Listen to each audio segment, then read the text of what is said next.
ওটা গায়ে বান্ধায়। যদি ভুলে বনে জমি জায়গা চাই বাপের, তাহলে তুই চলে যা বাড়ি থেকে, আর কোনোদিন আসবি না। এটা ভাই বলছে। বোনে কি বলেছে? বোনে বলেছে, ভাইয়া আব্বার মরা তো 10 বছর হয়ে গেল, তো আমাদের একটু জমি জায়গাগুলো দেও না, আমাদের কিছু একটু 2 শতক জমি দাও, নাহলে কিছু টাকা দাও। তখন বলছে মুখ খুলবি না, আর যদি কোনোদিন টাকা চাইস তাহলে এই বাড়িতে উঠতে পাবি না।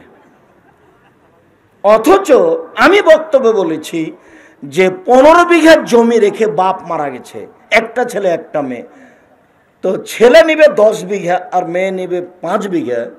সকালে ছেলে নিবে, বিকালে মেয়ে নিবে, এর প্রমাণ নেই। কিভাবে নিবে? একসাথে নিবে। 5 মিনিট পরে নিতে হয়ে প্রমাণ করা যাবে না। যদিচ আমরা 2 ভাই, আমার ছোট ভাই বরিশাল মডেল কলেজের শিক্ষক, আমি এভাবে রাস্তাঘাটে ঘুরে বেড়াই ভবঘরা হয়ে, যেভাবে দেখছেন। তো আমার বাপকে মাটি দেওয়ার পরে জমি জায়গা ভাগ করে দিয়ে আমরা রাতে খাওয়া দাওয়া করেছি। যদিচ আমি জমি এক একটু চিনি, আমার ছোট ভাই চিনেই না, আজও নয়। ওই বোনের সামনে করে খাই, ওটা না কোনো হিসাব করি না। আমার মাও আমাদের হিসাব করাটা ভালোবাসত না বলে আমার মনে হচ্ছে। আমরা এক একটু বললে আমার মা মনে হয় যে একটু কষ্ট পেত, তা আমরা কিছুই বলতাম না, যাকগে। তা আমার মা চলে গেছেন, প্রায় বছর পার হয়ে গেল, তা আমরা এ নিয়ে কিছু বলি না, আমরা কিছু বলতেই যায় না। দেখা যাক, মা যেভাবে ভালোবাসছিল সেটাই থাক। একটু কিছু বললে মনে হতো মা মনে হয় কষ্ট পাচ্ছে, এরকম একটা ভাব মনে হতো। একদিন বলতো, তোমরা তো পয়সাপাতি খরচ করেছো অনেক পড়াশোনার ব্যাপারে, ওরা তো তত পয়সাপাতি খরচ করেনি, এইভাবে বলতো। তখন আমি বুঝতে পারতাম যে এখানে ব্যাপার কিছু আছে। অতএব যাগ্যে এই নিয়ে কোনো কথাই নেই। মা কষ্ট পাকে এটা আমি চাই না। কারণ আমার খুব ধারণা কাজ করতো যে মার কথা আমি মেনে চলবো। এখন যদি বলে চাকরি ওকে ছেড়ে চলে আসো, এখনই ছেড়ে চলে আসবো। উঠতে বললে উঠবো, বসতে বললে বসবো, যা হবে হবে। আমার মা বলতো বাড়ি থেকে বের হওয়ার সময়তে, শোনো প্রাইভেট পড়ায়ও না, 1, 2 দোকানে বসিও না, 3 কাউকে বন্ধু হিসাবে গ্রহণ করিও না, 4 মানুষের বাড়িতে দাওয়াত খায়ও না। 4টা কথা আমার মা বলতো বের হওয়ার সময়তে। আর যতদিন আমি বাইরে থেকেছি, খালি ফকিরকে ভিক্ষে দিলি বলতো আমার ছেলেটার জন্য একটু দোয়া করি, আমার ছেলেটা বাইরে থাকে। এমন কোন ফকির মহিলা পুরুষ এসেছে ভিক্ষা নিয়ে চলে গেছে, আমার মা তাকে একটু দোয়া করার জন্য বলেনি, এরকম পার হয়নি কেউ। ভুলে ভিন্ন কথা। আমার মা খুব চেষ্টা করত ফকির মিসকিনকে খাদ্য পানি দেওয়ার পরে, ভিক্ষা দেওয়ার পরে তাকে কি বলতো? দোয়া করতে বলতে, আমার ছেলেটা বাইরে আছে, তার জন্য একটু দোয়া করিও, আল্লাহ রহম করো। সম্মানিত দিনী ভাই বোন, এখন আল্লাহর নবী বলছেন যে লা নিকাহ ইল্লা বিওয়ালিন, বাপ ছাড়া বিবাহ হবে না। আল্লাহ রাসূল বলছেন লা নিকাহ ইল্লা বিশাহিদাইনে, 2 জন সাক্ষী ছাড়া বিবাহ হবে না। যেমন আমি বলেছি রংপুরের ঘটনা কি চট্টগ্রামের ঘটনা, আমি বলেছি কাজী সাহেব আপনার খাতার পাতাগুলো দিয়ে টয়লেট পেপার হিসেবে ব্যবহার করতে হবে। কেন? ওখানে 4 জন সাক্ষী আছে। কাজী সাহেবের খাতাতে কয়টা সাক্ষীর জায়গা আছে? 4 জনের। বলতে পারো কোথায় 4 জন সাক্ষী লাগে? শুধুমাত্র জেনা প্রমাণ করার জন্য। পৃথিবীতে আর কোথাও 4 জন সাক্ষী লাগে না, শুধুমাত্র জেনা প্রমাণ করতে 4 জন সাক্ষী লাগে। তুমি নিজে তোমার স্ত্রীর সাথে আর একজনকে জেনা করতে দেখতে পেলে তুমি এটা মুখ দিয়ে বের করতে পাবা না, মুখ বন্ধ। বউ তালাক দিয়ে দাও, সেটা ভিন্ন কথা, কিন্তু বলতে পাবা না। বললেই তোমাকে 80 লাঠি পিটাবে। নইলে কয়জন সাক্ষী খাড়ো করতে হবে? 4 জন। বউয়ের সাথে জেনা করতে দেখেছো, মুখ খুলতে পাবো না, খুললেই 80 লাঠি। নইলে বউ তালাক দাও, রাখো যেটা তোমার ভালো লাগে, কিন্তু মুখ খুলতে পাবো না। খুব শরীয়ত এখানে শক্ত, খুব কঠোর। সেইখানে পৃথিবীতে মাত্র এক জায়গাতে 4 জন সাক্ষী লাগে জেনা প্রমাণ করতে, বাকি সব জায়গাতে 2 সাক্ষী। বিবাহতে কেন 4 জন সাক্ষী হলো? অতএব কাজী সাহেব আমার কথায় মন খারাপ করিয়েন না, এই খাতা টয়লেট পেপার হিসেবে ব্যবহারের যোগ্য, এ কথাই ঠিক, তাতে আমার আসে যায় না। আপনি রাখেন, 2টা সাক্ষীর জায়গায় কাটা দিন। আর মেয়ের পক্ষ থেকে 2 জন, ছেলের পক্ষ থেকে 2 জন, এগুলো মিথ্যা কথা। তো মুখামুখি হয়ে গেল, 4 জন নেই। বাস একটা বিবাহ জায়েজ হওয়ার জন্য 2 জন মুসলমান লাগবে সাক্ষী হিসেবে, আর একটা বাপ লাগবে। বাপ ছাড়া বিবাহ বাতিল, বাপ ছাড়া বিবাহ বাতিল, কোর্টের বিবাহ বাতিল, কোর্টের বিবাহ বাতিল, কোর্টের বিবাহ বাতিল। রাসূল সাল্লাল্লাহু আলাইহি ওয়াসাল্লাম কথাটি 3 বার বললেন। শুনুন, বাপ ছাড়া বিবাহ বাতিল। যত কোর্টে কাজী অফিসে বিবাহ হয়েছে, ছেলে হয়েছে 4-5টা, সব জেনা। কি করতে হবে? আবার বিবাহ পড়াতে হবে, বাপকে দিয়ে বিবাহ পড়াতে হবে। বলে বাপ রাজি নয়, রাজি হতেই হবে, নইলে সেখান থেকে ফিরে আসতে হবে মেয়েকে, অন্যথায় বাপ মারা গেছে। কে? চাচা। তো বাপ চাচা নয়, কে? তাহলে ভাই, ভাইও নাই, তাহলে ওর পক্ষ থেকে যে সন্তান হয়েছে 16-18 বছর হয়ে গেছে, ওই বিবাহ পড়ায় মায়ের।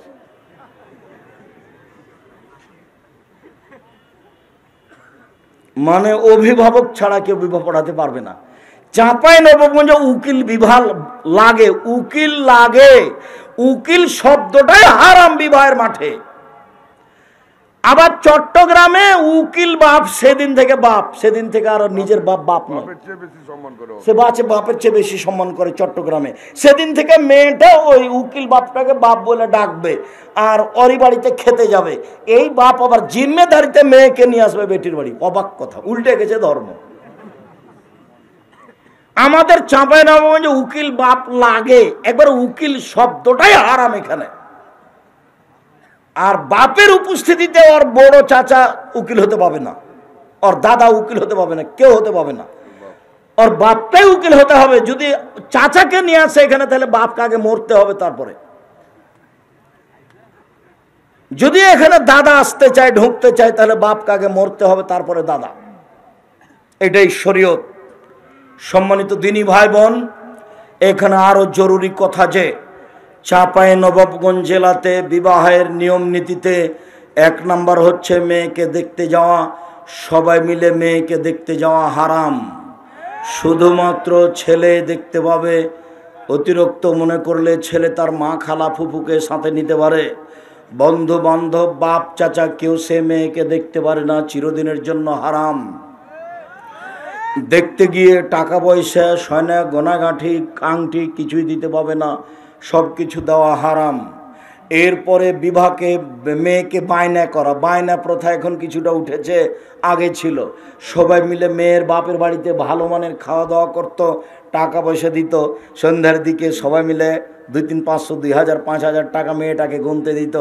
মেয়েটা সবার সামনে আসতো, এসে টাকাটা গুনে দেখাতো, সবাই পরীক্ষা করতো মেয়েটা নেওয়া যাবে কিনা। বায়না করা হয়ে গেছে, এই প্রথা হারাম, বায়না প্রথায় হারাম।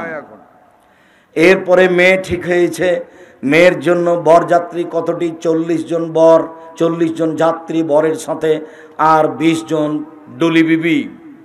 তখনই আগে বলে দিয়েছি, ডলি বিবি শব্দ চিরদিনের জন্য চাঁপাইনবাবগঞ্জ থেকে তুলে দিতে হবে। কেউ যেন আর না জানে যে ডলি বিবি কি জিনিস, কেউ যেন না জানে। কোনো দিন এই যুবক তোমাকে বলছি, তোমার বিবাহ হয়নি তাই না? তুমি বলবেন না, নিতান্তই যদি মা যদি ডলি বিবি কাকে পাঠান, তাহলে আমার দাদিকে পাঠাবেন না। মা আমি কোনো মহিলা মানুষ নিয়ে যাব না। অবশ্যই স্মরণ রাখতে হবে, ডলি বিবি চিরদিনের জন্য বিদায় করে দিতে হবে দেশ থেকে, চাঁপাইনবাবগঞ্জ থেকে। তারপরে ওই যে সবাই মিলে বসে ওকে ক্ষীর খাওয়াচ্ছে, থুবড়া প্রথা। যুবতী মেয়ে গীত গাইবে আর সবাই তার মুখে ক্ষীর তুলে দিবে, এটা চিরদিনের জন্য হারাম। তারপরে চাচাতো বোনেরা, ভাবিরা ওকে হলুদ মাখাবে, এটা চিরদিনের জন্য হারাম। আরে পুরুষের গায়ে হাত লাগিয়ে হলুদ মাখা তো দূরের কথা, মহিলা মানুষ মহিলার গায়ে হাত মাখা, হলুদ মাখানো নিষেধ। আল্লাহ রাসূল বলছেন, লা তুবাশশিরুল মারাতু আল মারাতা, একজন মহিলা যেন আরেকজন মহিলার গায়ে হাত না লাগায়, একজন মহিলা যেন আরেকজন মহিলার গায়ে হাত না লাগায়। যদি হাত লাগায় তাহলে বুঝতে পারবে হাতটা নরম না শক্ত। কোনো সময়ে স্বামীর সামনে বলবে, খালের হাতটা কতই না নরম।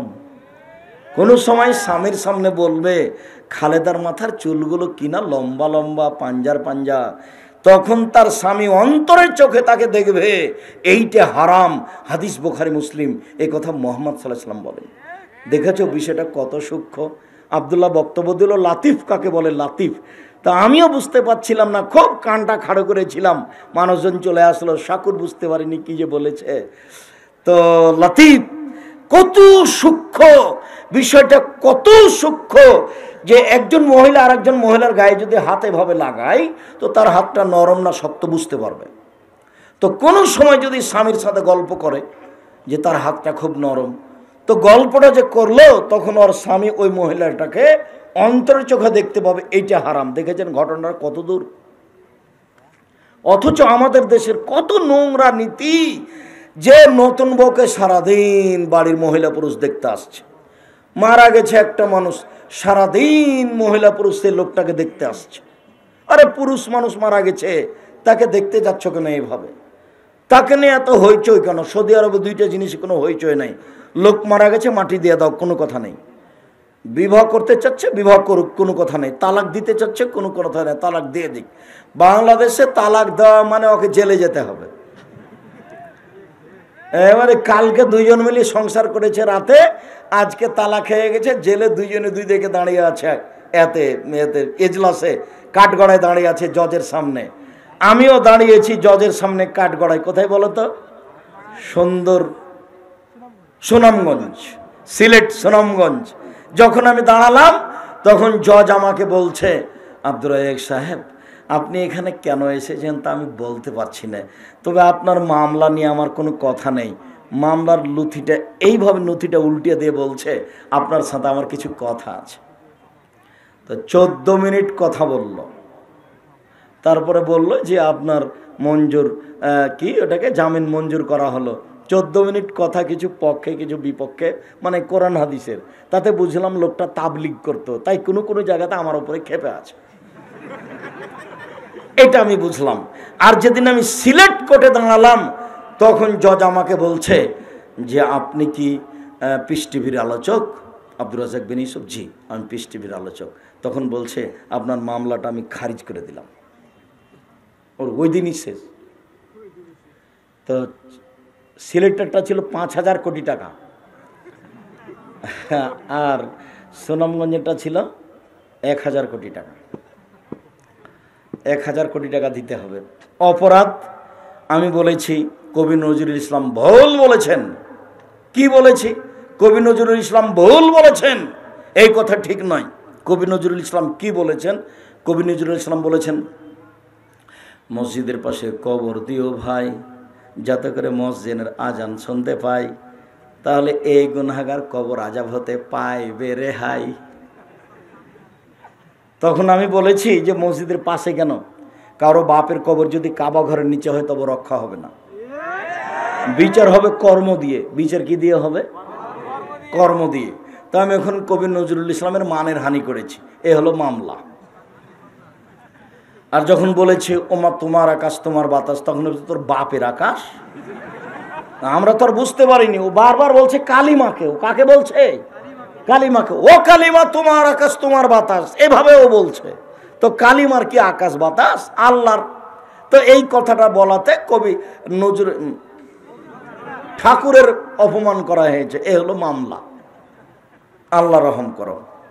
সম্মানিত দিনী ভাই বোন, এদেশের বিবাহের সব কাজ না যায়, যত কাজ আছে, মাঝা খরচ থেকে নিয়ে, যেখানে বসে আছে সেখানে পান নিয়ে যেতে হবে এটা নিয়ে, বিবাহ ঘেরতে হবে এটা নিয়ে, প্রতারণা দিয়ে এক গ্লাসে আছে শরবত আর এক গ্লাসে আছে লবণ পানি, বোঝা যায় না, এগুলো প্রতারণা। বিবাহ ঘেরা থেকে নিয়ে, বিবাহ পড়ানো থেকে নিয়ে, মেয়ের কাছে বিবাহ পড়ানো হারাম, মেয়ের কাছে বিবাহ পড়ানো যাবে না।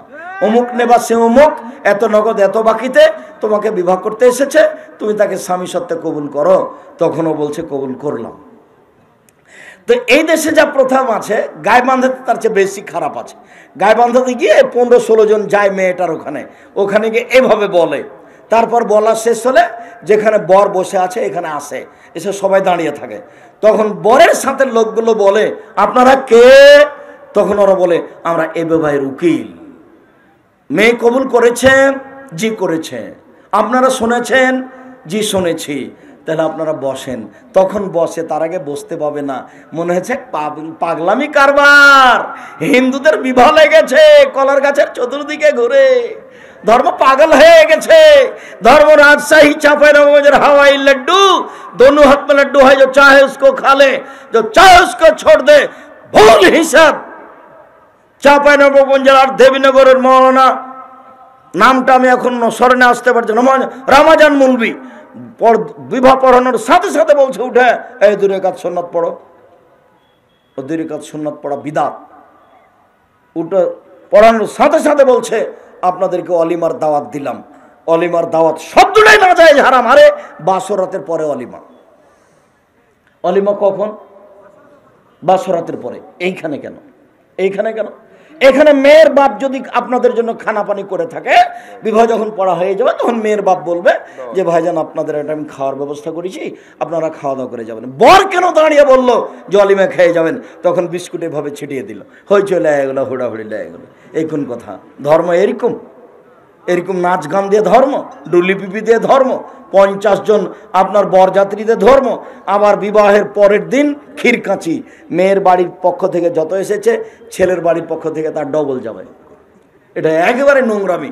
শুক্রিয়া, জাযাকুমুল্লাহ খায়ের।